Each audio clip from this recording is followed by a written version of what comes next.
ಸಾರ್ವಜನಿಕ ಸ್ಥಳದಲ್ಲಿ ರಾಜಾರೋಷವಾಗಿ ಪಟಾಕಿ ಮಾರಾಟ ಮಾಡುತ್ತಿರುವುದು ಅಧಿಕಾರಿಗಳ ಮೌನದ ಬಗ್ಗೆ ಬಹಳಷ್ಟು ಅನುಮಾನಗಳು ಕಾಡ್ತಿವೆ.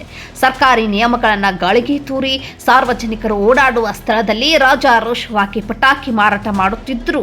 ಕೋಲಾರ ಜಿಲ್ಲೆಯ ಶ್ರೀನಿವಾಸಪುರ ಪಟ್ಟಣದ ಪುರಸಭೆ ಅಧಿಕಾರಿಗಳು ಹಾಗೂ ಪೊಲೀಸ್ ಇಲಾಖೆ ಕಣ್ಣು ಮುಚ್ಚಿ ಕುಳಿತಿರುವ ನಡೆ ತೀವ್ರ ಅನುಮಾನಗಳಿಗೆ ಎಡೆಮಾಡಿಕೊಟ್ಟಿದೆ ಎಂದು ಕರ್ನಾಟಕ ಪ್ರಾಂತ್ಯ ರೈತ ಸಂಘದ ಅಧ್ಯಕ್ಷ ಪಾತ್ಕೋಟೆ ನವೀನ್ ಕುಮಾರ್ ಆರೋಪಿಸಿದ್ದಾರೆ. ಶ್ರೀನಿವಾಸಪುರ ಪಟ್ಟಣದ ರಾಮಕೃಷ್ಣ ರಸ್ತೆ ಹಳೆ ಗ್ಯಾಸ್ ಆಫೀಸ್ ರಸ್ತೆಯಲ್ಲಿ ಶ್ರೀ ಶ್ರೀನಿವಾಸ್ ಮೋಟಾರ್ಸ್ ಎಂಬ ಬೋರ್ಡ್ ಅಳವಡಿಸಿರುವ ಅಂಗಡಿಯೊಂದರಲ್ಲಿ ಯಾವುದೇ ಸೂಕ್ತ ಭದ್ರತೆ ಸುರಕ್ಷತಾ ಕ್ರಮಗಳನ್ನು ಅನುಸರಿಸದೆ ಅನಧಿಕೃತವಾಗಿ ಪಟಾಕಿಗಳನ್ನು ಮಾರಾಟ ಮಾಡಲಾಗ್ತಾ ಇದೆ. ದೀಪಾವಳಿ ಹಬ್ಬದ ಹಿನ್ನೆಲೆಯಲ್ಲಿ ಜನನಿಬಿಡ ಪ್ರದೇಶಗಳಲ್ಲಿ ಪಟಾಕಿ ಮಾರಾಟ ಮಾಡುವುದು ಅಪಾಯಕಾರಿ. ಯಾವುದೇ ಅವಘಡ ಸಂಭವಿಸಿದರೆ ದೊಡ್ಡ ಅನಾಹುತವಾಗುವ ಸಾಧ್ಯತೆ ಇದೆ. ಆದರೂ ನಿಯಮಗಳನ್ನು ಸಂಪೂರ್ಣವಾಗಿ ಉಲ್ಲಂಘಿಸಿ ಈ ರೀತಿ ಮಾರಾಟ ನಡೆಯುತ್ತಿದ್ದರೂ ಸ್ಥಳೀಯ ಪುರಸಭೆ ಅಧಿಕಾರಿಗಳು ಮತ್ತು ಪೊಲೀಸರು ಯಾವುದೇ ಕ್ರಮ ಕೈಗೊಳ್ಳದಿರುವುದು ಸಾರ್ವಜನಿಕ ವಲಯದಲ್ಲಿ ವ್ಯಾಪಕ ಚರ್ಚೆಗೆ ಗ್ರಾಸವಾಗಿದೆ. ಅಕ್ರಮವಾಗಿ ಪಟಾಕಿ ಮಾರಾಟ ಮಾಡುವವರಿಗೆ ಅಧಿಕಾರಿಗಳು ಬೆಂಬಲ ನೀಡುತ್ತಿದ್ದಾರೆಯೇ ಎಂಬ ಪ್ರಶ್ನೆಗಳು ಎದ್ದಿವೆ.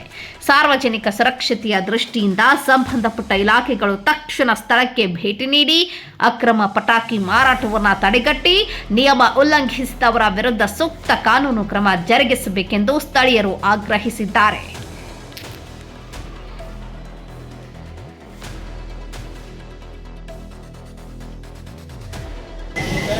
ನಮಸ್ಕಾರಗಳು. ಕೋಲಾರ ಜಿಲ್ಲೆಯ ಶ್ರೀನಿವಾಸಪುರ ನಗರದ MG ರಸ್ತೆ ಪಕ್ಕದಲ್ಲಿ ಇವತ್ತು ರಾಮಕೃಷ್ಣ ರಸ್ತೆ ಅಂತಿದೆ. ಇಲ್ಲಿ ನಾವು ನಿಂತ್ಕೊಂಡು ಒಂದು ಸುದ್ದಿಯನ್ನು ಕೊಡ್ತಾ ಇದ್ದೀವಿ. ಶ್ರೀನಿವಾಸಪುರ ತಾಲೂಕಿನಾದ್ಯಂತ ಇವತ್ತು ನಗರವೂ ಸೇರಿಸ್ಕೊಂಡು ಈ ದೀಪಾವಳಿ ಹಬ್ಬದ ಪ್ರಯುಕ್ತ ಪಟಾಕಿಗಳನ್ನು ಮಾರಾಟ ಮಾಡುವಂಥ ಒಂದು ವ್ಯವಸ್ಥೆ ರಾಜಾರೋಷವಾಗಿ ನಡೀತಾ ಇದೆ. ಆದರೆ ಆ ವ್ಯಾಪಾರ ನಡೆಯುವುದಕ್ಕೆ ನಮ್ಮದೇನು ವಿರೋಧ ಇಲ್ಲ. ವಿಶೇಷವಾಗಿ ಇವತ್ತು ಜನರ ಸಂದಣಿ ಇರುವಂಥ ವಿಪರೀತವಾಗಿ ರಸ್ತೆಗಳಲ್ಲಿ ಸಣ್ಣ ಮಕ್ಕಳಿಂದ ಮುದುಕರ ತನಕ ಓಡಾಡುವಂಥ ಮತ್ತು ವಾಹನಗಳು ಓಡಾಡುವಂಥ ಒಂದು ರಸ್ತೆಗಳಲ್ಲಿ ಅದು MG ರಸ್ತೆಯಿಂದ ಹಿಡ್ಕೊಂಡು ಎಲ್ಲ ರಸ್ತೆಗಳಲ್ಲೂ ಕೂಡ ರಾಜಾರೋಷವಾಗಿ ಇವತ್ತು ಪಟಾಕಿಗಳನ್ನು ಮಾರಾಟ ಮಾಡ್ತಾ ಇದ್ದಾರೆ. ನಾನು ಹೇಳುವಂಥದ್ದು, ಈ ಪಟಾಕಿಗಳನ್ನು ಜನಸಂದಣಿ ಇಲ್ಲದೇ ಇರುವಂಥ ಯಾವುದಾದ್ರೂ ಒಂದು ಸ್ಟೇಡಿಯಮ್ಮನ್ನು ಆಯ್ಕೆ ಮಾಡಿಕೊಂಡು ಫೀಲ್ಡನ್ನು ಆಯ್ಕೆ ಮಾಡಿಕೊಂಡು ಅಲ್ಲಿ ವ್ಯಾಪಾರ ವಹಿವಾಟನ್ನು ನಡೆಸಬೇಕಾಗಿತ್ತು. ಪ್ರತಿ ವರ್ಷ ಕೂಡ ಈ ಸಂದರ್ಭದಲ್ಲಿ ನಾಗರಿಕರು ಇದರ ಬಗ್ಗೆ ಪೊಲೀಸ್ ಠಾಣೆಗೆ ಮತ್ತು ಪುರಸಭೆಗೆ ದೂರುಗಳನ್ನು ನೀಡ್ತಾ ಇದ್ದಾರೆ. ಆ ದೂರುಗಳನ್ನು ನೀಡಿದಂಥ ಸಂದರ್ಭದಲ್ಲಿ ಅಧಿಕಾರಿಗಳು ಮತ್ತು ಪೊಲೀಸ್ ಇಲಾಖೆಯವರು ಹೇಳುವಂಥದ್ದು, ಈ ವರ್ಷ ಪ್ರಾರಂಭ ಆಗಿಬಿಟ್ಟಿದೆ, ಮುಂದಿನ ವರ್ಷಕ್ಕೆ ಒಂದು ಸೂಕ್ತವಾದಂಥ ಒಂದು ಸ್ಥಳವನ್ನು ನಿಗದಿ ಮಾಡಿ ವ್ಯಾಪಾರ ವಹಿವಾಟನ್ನು ಅಲ್ಲಿಗೆ ವರ್ಗಾವಣೆ ಮಾಡ್ತೀವಿ ಅಂತೇಳಿ ಆಶ್ವಾಸನೆಗಳು ಕೊಡೋದು ಬಿಟ್ಟರೆ ಇದು ಕಾರ್ಯರೂಪಕ್ಕೆ ಇಲ್ಲಿಯ ತನಕ ಬರ್ತಾ ಇಲ್ಲ. ಈ ವರ್ಷ ಆದರೂ ಬರುತ್ತೆ ಅಂತೇಳಿ ನಾವು ನಿರೀಕ್ಷೆಯಲ್ಲಿದ್ವಿ. ಆದರೆ ಇವತ್ತು ಅಧಿಕಾರಿಗಳು ಮತ್ತು ಪೊಲೀಸ್ ಇಲಾಖೆಗೆ ಏನಾಗಿದೆ ಏನೋ, ಅಥವಾ ಹಿಂಬಾಗಿಲಿನಿಂದ ಏನಾದರೂ ಅವರಿಗೆ ಹೋಗಬೇಕಾದಂಥ ಬರಬೇಕಾದಂಥದ್ದು ಏನಾದರೂ ಬರ್ತಾ ಇದೆಯೋ ಏನೋ ಗೊತ್ತಾಗ್ತಾ ಇಲ್ಲ. ಆದರೆ ರಾಜಾರೋಷವಾಗಿ ಈ ರೀತಿಯಲ್ಲಿ ಜನಸಂದಣಿ ಇರುವಂಥ ಸ್ಥಳಗಳಲ್ಲಿ ಈ ಮಾರಾಟ ಮಾಡುವುದನ್ನು ಕರ್ನಾಟಕ ಪ್ರಾಂತ ರೈತ ಸಂಘ ಶ್ರೀನಿವಾಸಪುರ ತಾಲೂಕಾ ಸಮಿತಿ ತೀವ್ರವಾಗಿ ವಿರೋಧ ಮಾಡ್ತಾ ಇದೆ.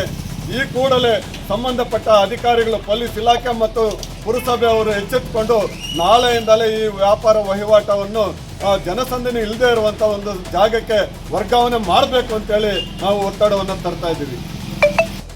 ಸರ್, ಇವತ್ತು ಈ ಪಟಾಕಿ ಇಟ್ಟಿರುವಂಥ ಜಾಗದಲ್ಲಿ ಸುತ್ತಲೂ ಕೂಡ ಮನೆಗಳಿದ್ದಾವೆ. ಒಂದು ಗೋಡನಲ್ಲಿ ಏನಾದರೂ, ಒಂದು ಅಂಗಡಿಯಲ್ಲಿ ಏನಾದರೂ ಈ ಸಿಡಿಮದ್ದುಗಳು ಬ್ಲಾಸ್ಟ್ ಆಗಿದ್ದಾವೆ ಅಂದರೆ ಇಡೀ ನಗರ ಇವತ್ತು ಬ್ಲಾಸ್ಟ್ ಆಗುವಂಥ ಒಂದು ಸನ್ನಿವೇಶ ಇವತ್ತಿದೆ.